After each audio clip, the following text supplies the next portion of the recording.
James Harden is Brooklyn Brown. As you see the title there, it's your boy G alongside Alec Foster from the episode Section 300. Appreciate us for tuning in. You see our ask below. Make sure you guys follow us and subscribe to the show here. Appreciate all the love.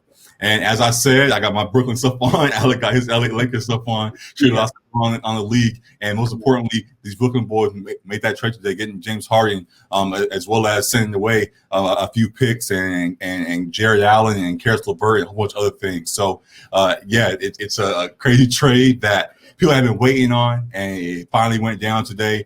With a lot more details than we expected to be included. So, James Harden now is Brooklyn bound. He got what he wanted. Clearly was very unhappy in Houston with what the team had become.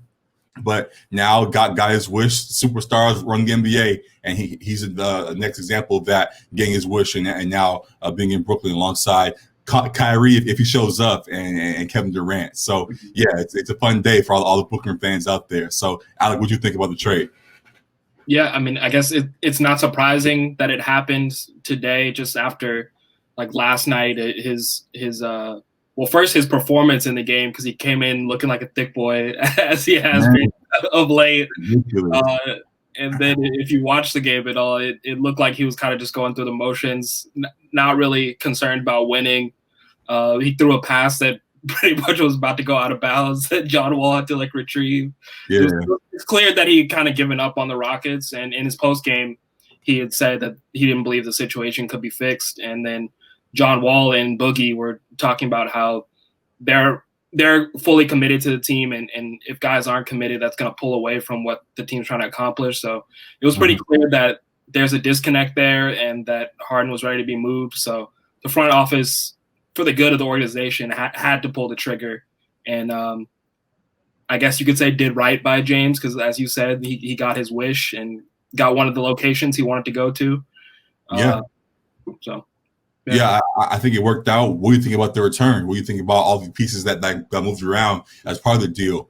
The Nets send away Karis LeVert. He then goes from Houston, then on to Indiana, getting swapped for Victor Oladipo, who we discussed before was someone else that had been unhappy in his situation out there in Indiana. Now gets to move on to Houston and get that team back in playoff form. So what do you think about that swap there? Well, yeah, going to the winners, losers of this trade, I thought the Rockets got a great return back for Harden. They got a treasure trove of picks and pick swaps from Brooklyn. And in addition to Oladipo, I think is going to be a perfect fit there for what Houston has already and what they're trying to do. I think Harden is a superstar, but he's a ball dominant guard, and they have John Wall already too. So putting in a true two guard next to John Wall, I think is going to be really nice for them. He's not Bradley Beal, but I mean, he could be Bradley Beal light as far as his impact as a shooting guard there. And then they got a couple other pieces in Exum, who still hasn't panned out in the league, and then Caruso. So those guys won't really be a major factor to me, but the addition of Oladipo and then the future picks, I think, were a great return for Houston.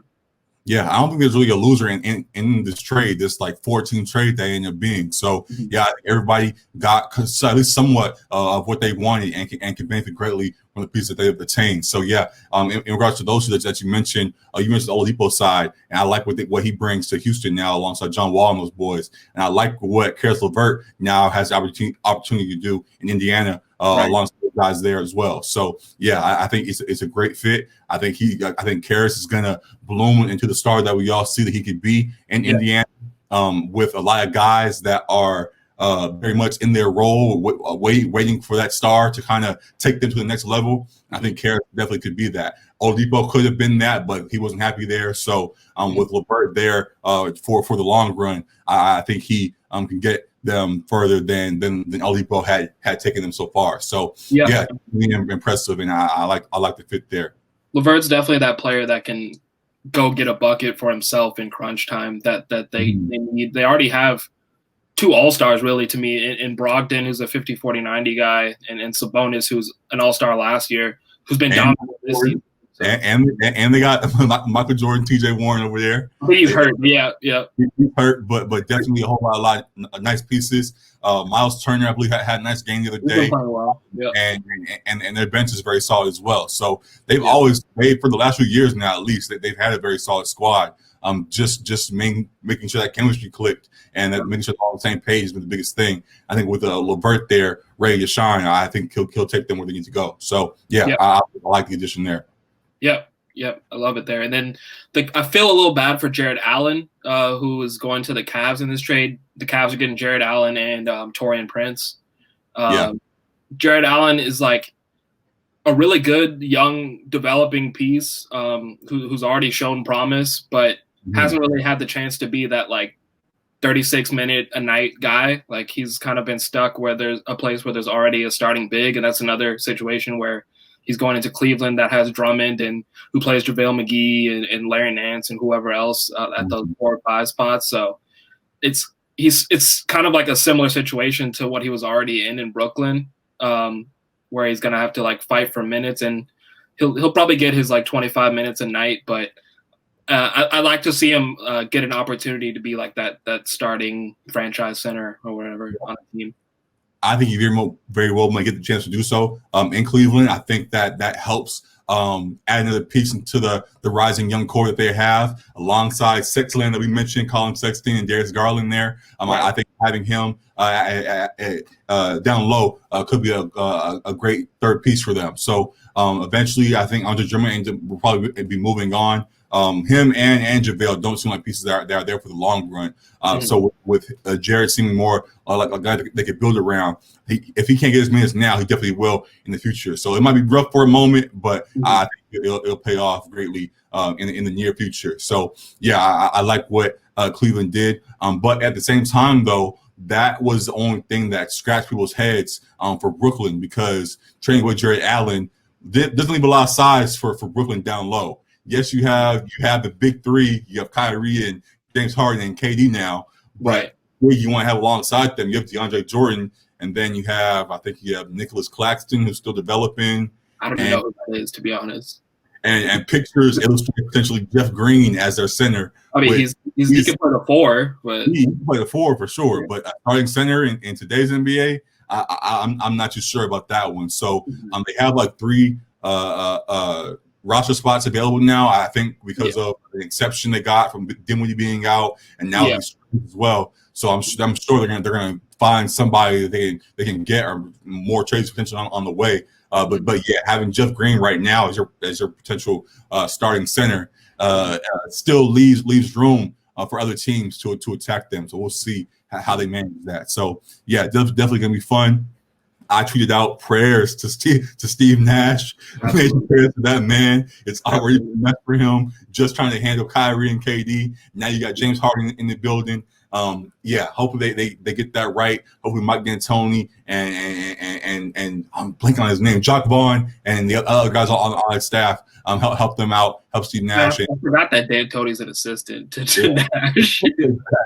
Exactly. So hopefully that staff can all work together very well and get those guys under control, because if it works out, they are the team that many people see now as a favorite to go against the Lakers in the finals. So should be fun to watch. I was going to say, do you see that? Do you see the Nets as having got significantly better than what they already were? And do you see them as that Eastern Conference champion?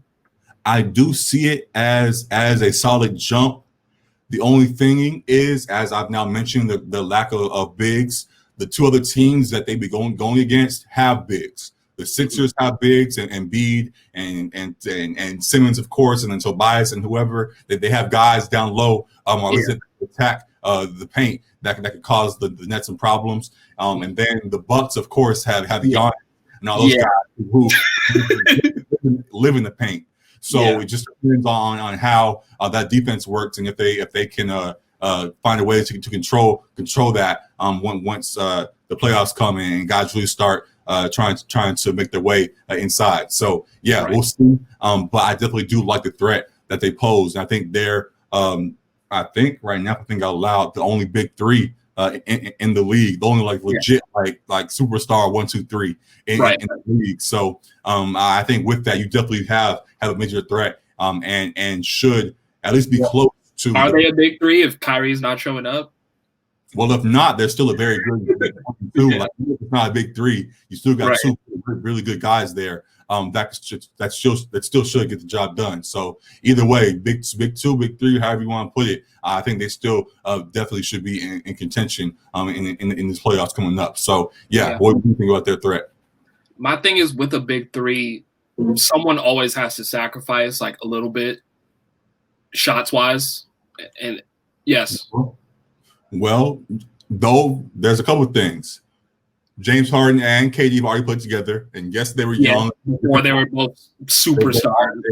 There should be some at least with James Harden also asking to go there. It seems right. He should know what he's going into. So he should be open to giving a little bit. Also, KD has never really been the enforcer in regards to as in being okay with giving up some touches. He's always seemed like he's more of that great second piece in many regards. He obviously took over with the Warriors, but just saying that he's open to being that he's open to sharing is what I'm trying to say. Yeah, sure. Though he is that 1A type player, he has shown that he's open to sharing throughout his career. And that's what I also was going to bring up with KD. As we saw with the Warriors, he's been in spots like this before where you're surrounded by a whole bunch of talent.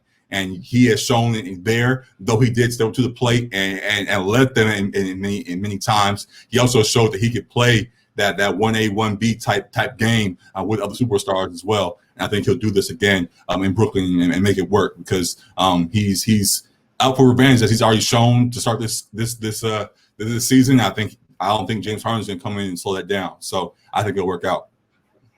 I think Steph and Klay are not Kyrie and James Harden when it comes to personality-wise, for one, and then play style for 2.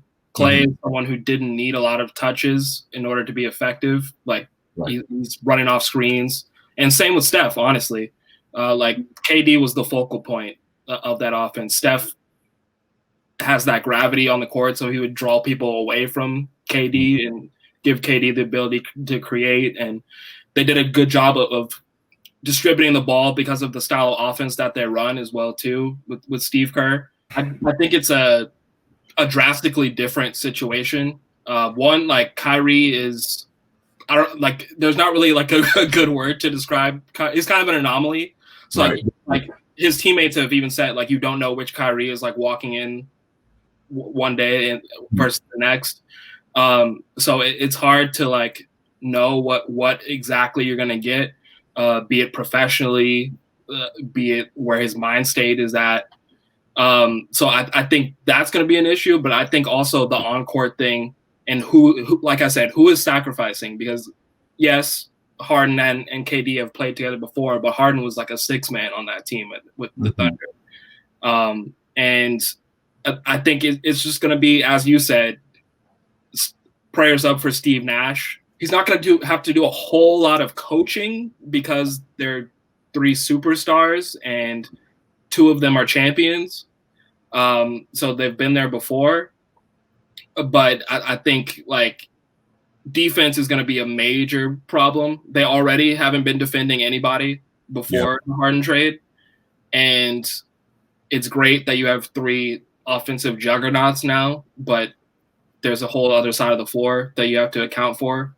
So I think bringing in someone with that exception that they get from Dinwiddie's injury is going to be key. Another big man, maybe another wing who can defend, because as I look at their roster, I don't see a whole lot of like athletic wing defenders either, minus like Jeff Green. So I think they still have a lot of things to fix. Like it's easy to say that they're going to be great offensively now with Harden, Kyrie, and KD, but I think there's still some prominent issues there. Like I don't even think they're in the top 8 right now, like as we stand. So prayers up for Steve Nash, as you said. the playoffs, especially because I do expect them to make the playoffs, but Yeah. that's when you really have to coach too. So prayers up. Is this going to restart an arms race? We had a couple of years ago where teams were all trying to recreate super teams. Guys were all kind of going to kind of the top teams in the league, the Warriors and the Cavs, and when LeBron is there and stuff like that. I mean, after that fell apart, we had this couple of years where it's been the duos. So we got LeBron, AD, and Kyrie and KD now, and all these little duos across the league. Is it going to switch back to the big three again, or are we still staying with how we have it right now? Like, what do you think the ripple effect of this trade is going to be? That's interesting. I mean, I think there's a couple guys right now who, well, the main one that's coming to mind right now is Bradley Beal, as far as like superstars who could end up being traded to a contender. Right. And typically, like with that arms race thing you were saying, it's teams that are contending and seeking to make win now moves. Yeah. So with that, I think you may see a contender go after Beal. I'm struggling to think of another all-star like that potentially could be on the block that could have a major impact. Someone we mentioned a few times now, Siakam could be a guy. He's been fluctuating a little bit. I don't know if he's on but the Raptors could be a team that tries to make a trade. So definitely also keep eyes on them. True. Yeah, I mean, he could be a good Robin to someone's Batman. So that could be an option for sure if they're trying to like rebuild, if they're giving up on this season, because I think they're like 2-8 right now. So yeah, I mean, there could be a potential. I think you're always going to see contenders make a trade for an all-star before the deadline. But I don't think we're going to go back to the super team aspect. I think it's pretty much like even around the league as far as like getting the two all-star like framework with Ron and AD or Westbrook and Beal or Paul George and Kawhi. Like there's a lot of those two all-star, and I think that's kind of going to be the trend. I mean, especially with how like contracts are too. Right. And guys wanting to get that max money, like you're only going to be able to afford so many of them as well too. So, but it's interesting. It's interesting. What do you think the ripple effect will be? I don't think it's going to be anything dramatic. I think outside Bradley Beal, it's going to stick to the big two type things. There might be a team that tries to get Bradley and make it another big three to try to jump a little bit higher in this race and really make an effort. Outside of that, it might be a bunch of just smaller things. I think now with things, for example, having a situation like in Cleveland with Drummond and JaVale, but Jared Allen as the young guy that they potentially would want to develop. Having guys like that move, it won't be the big names that'll move, but you might have role players move around and that end up having a big impact on teams that we didn't realize. So seeing where Drummond goes or something like that, just kind of someone's guys in that kind of range is more what I'm looking towards now. So we shall see. I'm definitely excited for it all. You think what do you think about Lakers versus Nets? Just directly, you think Lakers still got that by a landslide? Yeah, I think that's a Lakers in 5 situation. I think with that matchup, it basically like it would come down to like LeBron like taking the challenge of guarding either Harden or KD. I think like they already have an elite defense, especially on the perimeter. Guys like KCP and Caruso and THT and Schroeder and Wesley Matthews, like these guys are all defending at a pretty high level right now too. And then obviously you have a defensive player of the year candidate in AD. But with those, like we've seen the Lakers face up against those 2-star teams in the playoffs last year and pretty much ran through them all in 5 games. It's a little bit different scenario because if Kyrie is there, then you're facing 3 all-stars. So with that, that's why I'm saying I think that LeBron would have to take the challenge of guarding one of them.